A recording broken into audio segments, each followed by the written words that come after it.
जय बाबा गुदड़ीवाला, जय बाबा Gevra. Story of Baba Hardasram Sahib at burial. पूज्य संत बाबा हरदासराम साहिब जन जो रेहड़की साहिब में सेवा कंदे कंदे वैराग्य अना वधी वियो। उहे पंहिंजो पूरो वक्त सेवा करण में ही बिताईंदा हुया।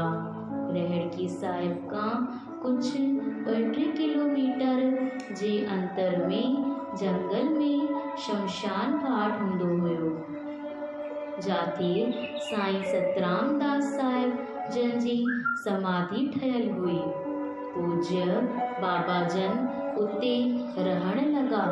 उते पूज्य बाबा जन ने धूणी भी दुखाई। पूज्य बाबा जन उते दih-रात रही पूज्य देवरी साहिब जी सेवा ऐं तपस्या करण लगा। उहे सेवा जहिड़े शुभ कम में मग्न थी विया। उहे पंहिंजे सतगुरु जन जी सेवा, बस सेवा ही सेवा, निष्काम सेवा, मनुष्य देह शायद सेवा करण लाइ मिलियो हुयो, जंहिंखे उहे सेवा करे सफलो बणाइनि पिया। पूज्य बाबा जन रात शमशान घाट में ही गुजारींदा हुया। शमशान घाट जंगल जे विचो विच में हुअण जे कारण उहे वापस रेहड़की न अची सघंदा हुया। सेवाधारी बाबा जन खे उते ही रोटी पहुचाईंदा हुया। पूज्य बाबा जन सादगी जा पुतला हुया। उहे सीधो साधो रहण पसंद कंदा हुया। पूज्य बाबा जन पंहिंजो शरीर ढकण लाइ हिकु लंबो चोलो ही काफ़ी हूंदो हुयो ऐं कंधे ते हमेशा हिकु गोदड़ी रखंदा हुया।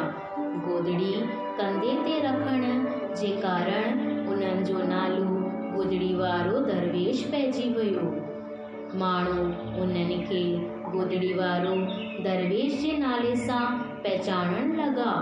उहे देवरी साहिब में अकेले रहण जे कारण बाबा जन ने पाण सां गॾु 2-3 कुते जा बचड़ा रखंदा हुया।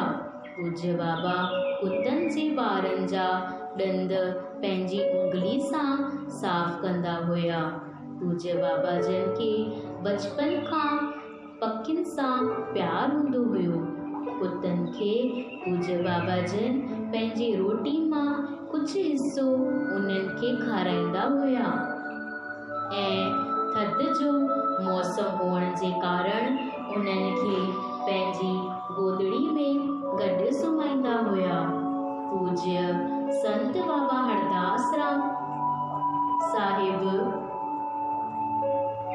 जन कुछ ॾींहंनि ताईं देवरी साहिब खां रेहड़की साहिब न मोटिया हुया। हिकु ॾींहुं भगत संत कंवरराम जन जे पुछण ते पतो पियो त पूज्य बाबा देवरी साहिब में ही रहनि था। हिन ते संत कंवरराम साहिब जन ने कुझु सेवादारनि खे चयो त वञो हरदास खे रोटी ॾेई अचो। अगरि उहे वापसि आया त ठीकु, ऐं अगरि उते ही सेवा करणु चाहे त उनखे उते ही रोटी पहुचाईंदा कयो।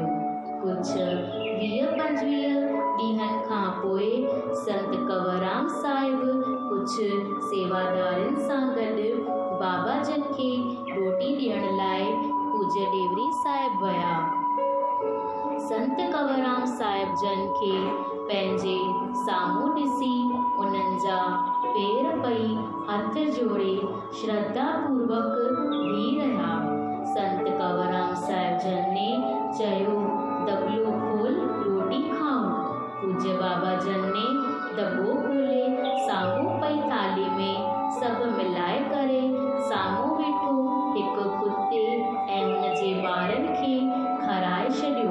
ऐं इहो सभु ॾिसी संत कंवरराम साहिब जन ने पूज्य बाबा जन खे वरदान ॾिनो, भाई हरदास, अॼु तूं कुते ऐं संदसि ॿारनि खे खाराए थो, पर को ॾींहुं ईंदो जो तुंहिंजे संग ऐं नाम जे रंग में केतिरा ई बेवा, ग़रीब, गुरजारू, लूला लंगड़ा, ॿुढड़ा ॿुढड़ियूं सभु खाईंदा।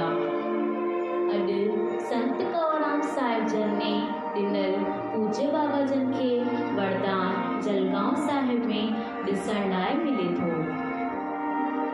वक़्तु गुज़रंदो रहियो। पूज्य बाबा जन जो देवरी साहिब में डेरो ठहींदो वियो।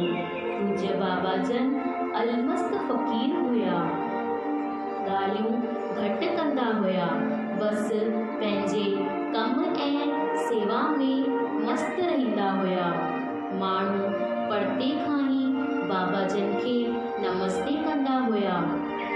जॾहिं बि बाबा जन रहेड़की साहिब में ईंदा हुया त पंहिंजे संत कंवरराम साहिब जन जा श्रद्धा पूर्वक चरण स्पर्श करे चवंदा हुया, अचण वञण जी हरिहर अथव। इहो ॿुधी उते बीठल सेवाधारी अचरज में पइजी वेंदा हुया। आख़िर हिन जो मतिलबु छा आहे? हिकु ॾींहुं हिकु प्रेमी ने संत कंवरराम साहिब खां पुछियो, साईं, जेको इहो बाबा गुदड़ी वारा चवंदा आहिनि अचण वञण जी हरिहर अथव, हिन जो मतिलबु ॿुधाइण जी कृपा कयो। हिन ते भगत संत कंवरराम साहिब जन ने खिलंदे जवाब ॾिनो, आयो आहियां त हरिहर, ऐं जे वेंदुसि त कंहिंखां मोकिलाए न वेंदुसि, सो वञण जी बि अॻुवठ हरिहर। इहा आहे बिटी हरिहर, सो दरबारी दास जंहिंखे सच अंदर में सामी सदाए रहे, खल खल खां खलास, ॾिठई गुरक्यात सां अनभय जो आकाश, जंहिंमें परम प्रकाश, सो सखी सूरज जा रहे। पूज्य संत बाबा हरदासराम साहिब जन ने संत कंवरराम साहिब जन खां नालो न वरितो हुयो। जीअं त अॼु जे कंहिं बि रीति रिवाज में शामिल थी गुरु ठाहींदा आहियूं, ऐं हू ज़माने में न थींदो हुयो। कंहिं संत खे गुरु करे उन्हनि जो शिष्य ठही सेवा ज़रूर कई वेंदी हुई। संत कंवरराम साहिब ही पूज्य संत बाबा हरदासराम साहिब जन जा गुरु हुया। गुरु ही जीवन में परिवर्तन खणी ईंदा आहिनि, मन बदिले छॾींदा आहिनि ऐं मन जी शुद्धि कंदा आहिनि। संत कंवरराम साहिब जन जी कृपा दृष्टि सां ऐं आशीर्वाद सां संत बाबा हरदासराम साहिब आम आदमी खां बदिली सच्चा सोना ठही विया, जंहिंजी क़ीमत लॻाइण जे लाइ कंहिं जुहारी वटि बि पैमानो कोन आहे। सतगुर ऐं दीन दुखियनि जी सेवा सां आम आदमी बि सोनो ठही वेंदो आहे। हिन जी मिसाल हुआ संत बाबा हरदासराम साहिब। बाबा जन जेको कुझु पायो उहो सतगुर जी शेवा खां पातो। सतगुरनि जी सेवा साक्षात परम आत्मा जी शेवा। दीन दुखियनि, लाचार, लूलनि, लंगड़नि, ग़रीबनि जी शेवा ही परमात्मा जी शेवा आहे। अहिड़ी सेवा करे इंसान बि संत ठही सघंदो आहे। बोल गुदड़ी वारे घनश्याम